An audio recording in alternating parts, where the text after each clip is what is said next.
Bismillah wassalatu wassalamu ala rasulillah wa ala alihi wa sahbihi wa sallam wa ba'ad. Yan uwa masu kallo da sauraro, assalamu alaikum wa rahmatullahi wa barakatuh. Muna gode wa Allah subhanahu wa ta'ala wanda cikin kaddarawarsa da ikonsa da nufinsa da yaddarsa ya ba mu dama muke haduwa ta wannan kafa ta Afirka TV3 inda muke faɗakar da juna akan abin da ya shafi addinin mu da rayuwar mu. Kuma a wannan silsila na wannan halaka wadda muke bayani akan ƙaunar manzon Allah sallallahu alaihi wasallama, matsayin ƙaunarsa da yadda sahabban manzon Allah suka ƙaunace shi, suka fahimci ƙaunarsa, kuma ya zamana cewa mu kanmu haka ya kamata mu ƙaunaci manzon Allah sallallahu alaihi wasallama, wadda muna bayani a yadda sahabban manzon Allah suka ci gaba bayan rasuwan manzon Allah sallallahu alaihi wasallama na gabatar da duk abin da annabin Allah ya faɗa sama da duk wani ra'ayin wani mutum, kuma sukan yi aiki ne wannan duke nuna ƙaunar manzon Allah ba tare da nuna tawaye ko bijirewa ba, amma dai za su karantar da mutane abin da annabin Allah ya bar su a kai, kuma shi ya kamata su ci gaba da zama a kai. Kuma haka suka ci gaba suna isar da wannan addini da shi'uri na cewa wannan mas'uliyya, wannan aiki ne wadda ya zama na wajibi a kansu su masu isar da shi. Muna bayani akan yadda suka ci gaba da kare da kuma yada hadisan manzon Allah sallallahu alaihi wasallam.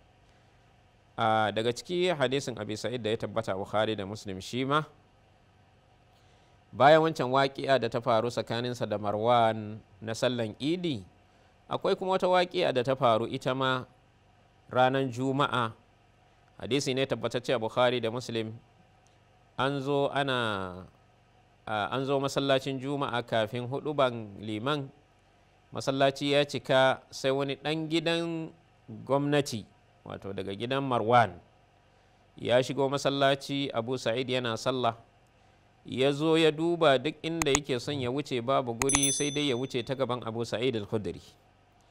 A lokacin da ya dumfaro Abu Sa'id ya hana shi wucewa, ya lalleka dai bai samu guri ba, ya matsa. Abu Sa'id ya dinga tunkuɗe shi, haka dai ya haƙura bai wuce gaban Abu Sa'id al-Khudri ba, wanda abin ya ɓata masa irin mu'amalan da Abu Sa'id ya masa radiyallahu an. A lokacin da aka idar da Juma'a, ya shiga gurin Marwan ya koka masa abin da Abu Sa'id ya masa radiyallahu anhu. Lokacin da Abu Sa'id ya idar ya shiga, saboda kamar yadda muka faɗa yana da kusanci da Marwan, da ya shiga Marwan ke tambayansa, me ya haɗa ka da ɗan uwanka, ɗan uwanka ka masa haka? Shine ya faɗa masa abin da annabin Allah ya faɗi na cewa idan mutum yana sallah ya sa sutura, kada ya bar wani ya wuce tsakaninsa da suturarsa. Idan wani ya zo ya tunkuɗe shi, in ya ƙi ya yake shi, saboda shi shaiɗan ne.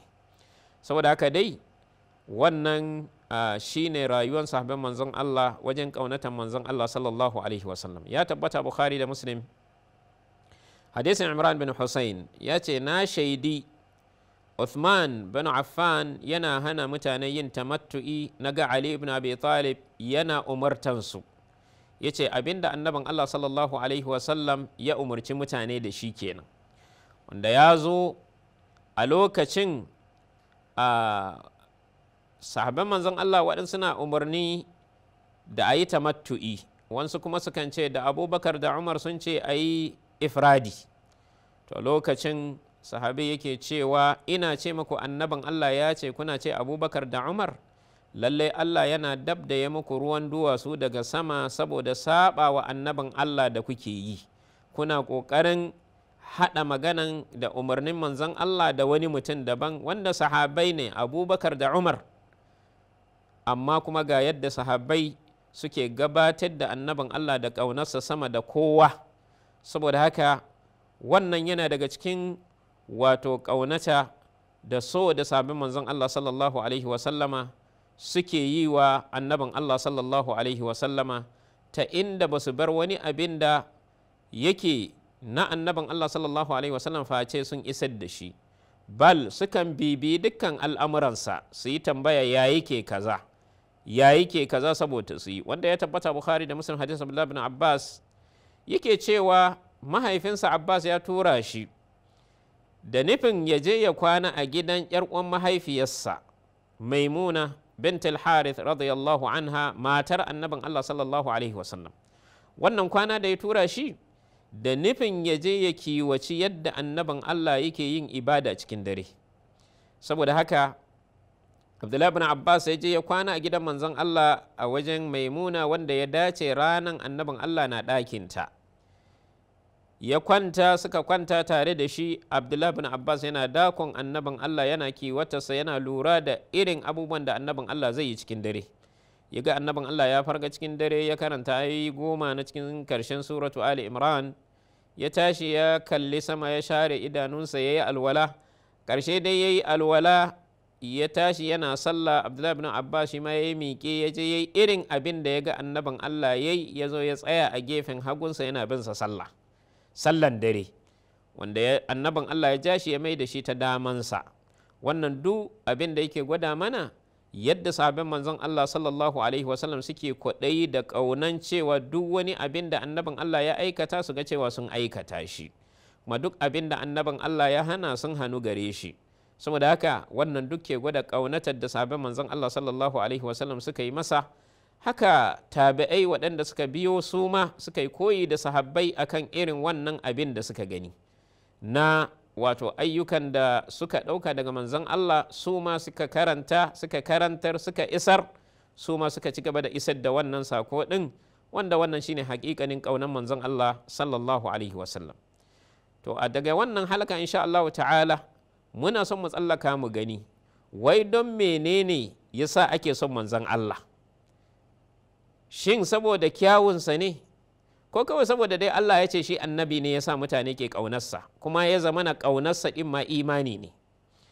La shakka annabin Allah duk wata sifa, duk wani abin da kake tsammanin mutum zai yi a so shi, to annabin Allah yana ɗauke da shi, kuma a dukkan ɓangarori na rayuwa, kuma a dukkan sinfi na mutane, wadda suke musulmi da wanda ba musulmi ba, maza ne ko mata ne, yara ne ko manya ne, kai hatta dabbobi suna ƙaunar manzon Allah sallallahu alaihi wasallam.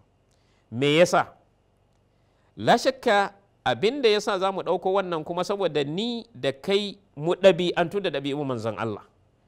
Tun da mu ma muna son manzon Allah, mu so ɗabi'unsa. Idan muka so ɗabi'unsa, muka ɗabi'antu da ɗabi'unsa, la shakka mutane za su so mu, kuma addinin musulunci zai karɓu a wajen mutane.